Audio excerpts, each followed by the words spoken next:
அன்பான நேயர்களே, இனிய வணக்கங்கள். இன்றைக்கி இந்த வீடியோவில் திருஷ்டியை பற்றி, அதாவது கண் திருஷ்டி என்று சொல்கிறார்களே, அது என்ன, செய்வினை என்பது என்ன, இதை ரெண்டு பற்றியும் பார்க்க போகிறோம். செய்வினைன்னு சொன்னாக்க இது இலக்கணத்தில் ஒரு அழகான ஒரு வார்த்தை. எப்படின்னு கேட்டாக்க 3 காலத்தையும் இது காண்பிக்கக்கூடியது. எப்படின்னு கேட்டாக்க வினைத்தொகைன்னு பேர் இருக்குது. இந்த இலக்கணத்தை, தமிழ் இலக்கணத்தில் வினைத்தொகைன்னு சொல்லுவாங்க. செய்த வினை, செய்யும் வினை, செய்கின்ற வினை 3 காலத்துக்கும் பொருத்தமானது.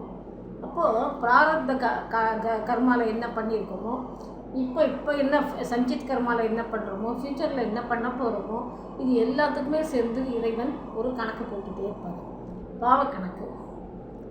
இது ஒரு கட்டத்தில் ஜாதகத்தில் யாருக்கு சனியோ அல்லது ராகுவோ அல்லது சில கிரகங்கள் பேட் மெலிஃபிக் பிளானட், அது 8ஆம் இடத்துலையோ 6ஆம் இடத்துலையோ இருந்து, அதாவது தசாபுக்தி நன்றாக இல்லை என்று சொன்னால், இந்த பிரச்சனைகள் இந்த தசாவின் காரணமாக கோச்சாரத்தின் படியும் கணக்கு பார்க்கும்போது அவங்களுக்கு ஒரு கெட்ட பீரியட் வரும். எப்படின்னு கேட்டாக்க, அந்த நேரத்தில் அவங்க செஞ்ச பாவங்கள் எப்படிலாம் வரும்னு கேட்டாக்க, பணக்கஷ்டம், மனசு கஷ்டம், உறவுகளால் உறவுகளில் நெரிசல், நெருக்கடி, இப்படி பலவித பிரச்சனைகளை சந்திக்க வேண்டியிருக்கும். பணம், அப்புறம் ஜெயில், ஹாஸ்பிட்டலைஸ், இந்த மாதிரி எதெல்லாம் நெகட்டிவ் இருக்கோ எல்லாமே சேரும். அது சேரும்போது, அந்த தசா நடக்கும்போது தான் இந்த கண் திருஷ்டிங்கிறது கைகோக்குது. எப்படின்னு கேட்டாக்க, சில பேருக்கு திருஷ்டி என்பது எப்படின்னா, கண் திருஷ்டின்னா கண்ணுலேருந்து வர்றதுன்னு அர்த்தம் இல்லை, அது மனசுலேருந்து வரக்கூடியது. அந்த மனசு எதிராளியை பார்த்து சந்தோஷப்படவில்லை என்று சொன்னால், அல்லது அந்த சந்தோஷத்தை துக்கமாக ஏற்றுக்கொண்டால், அவங்களோட அந்த நெகட்டிவ் வைப்ரேஷன்ஸ் அந்த கண் மூலமாக நம்ம பார்க்கணும். ஏன்னா நம்ம மனசை பார்க்க முடியாது, அதனால் கண் மூலமாக நம்ம பார்க்கணும். அப்படி அந்த faces the index of the mind அப்படிங்கிற மாதிரி அந்த கண் திருஷ்டியில் நமக்கு அப்போவே புரிஞ்சு போய்டும், இது இன்றைக்கி என்னவோ நடக்க போகுது, இன்றைக்கி ஏதோ ஆக போகுதுன்னு.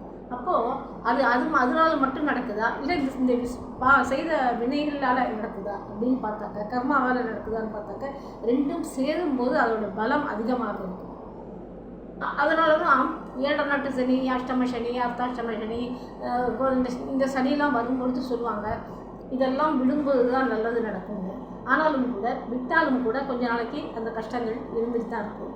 எந்த கஷ்டமும் உடனே போகாது, அதே மாதிரி எந்த சந்தோஷமும் நிலைத்து நிற்காது. இந்த மாதிரி ஒரு காலகட்டத்தில் இந்த ரெண்டையும் சேர்த்து நம்ம பார்த்தோம்னாக்க, அந்த திருஷ்டியோட எஃபெக்ட் என்னங்கிறது நமக்கு புரியும். இதுக்கு என்ன பரிகாரம் சொல்லலாம் அப்படின்னு ஜோசியக்காரங்களை கேட்பாங்க. அவங்க சொல்லுவாங்க, நிறைய பரிகாரங்கள் சொல்லுவாங்க. நான் சொல்கிறது ஒன்று தான். யார் மேலே உங்களுக்கு ஒரு மனசு கஷ்டப்படுற மாதிரி நடந்துக்கிறாங்களோ, அல்லது உங்களோட சந்தோஷத்தை அவங்க தாங்க முடியலையோ, அவங்கள விட்டு விலகி இருங்க, தூரம் இருங்க, தொடர்பு கொள்ளாமல் இருங்க, அது அவங்கள பற்றி நினைக்காம இருங்க. இதெல்லாம் கொஞ்சம் அவாய்ட் பண்ணாலே உங்களுக்கு இந்த திருஷ்டிகளோட தன்மை குறையும். மற்றபடி கர்மாவோட பலனை அனுபவித்து தான் ஆகணும். அந்த கர்மா பலன் அதோட பலனை குறைக்கிறதுக்கு இறை வழிபாடு, அது ஒன்று தான் ரொம்ப முக்கியமானது. சனி வழிபடலாம், ஆஞ்சநேயரை வழிபடலாம், நரசிம்மரை வழிபடலாம். நரசிம்மரை வழிபட்டாங்க எல்லாத்துக்குமே ஒரு தைரியம் ஏற்படும். எனவே எல்லோரும் லட்சுமி நரசிம்மரை வேண்டி இந்த பாவங்களை தீர்த்து கொள்ளுங்கள். நன்றி, வணக்கம்.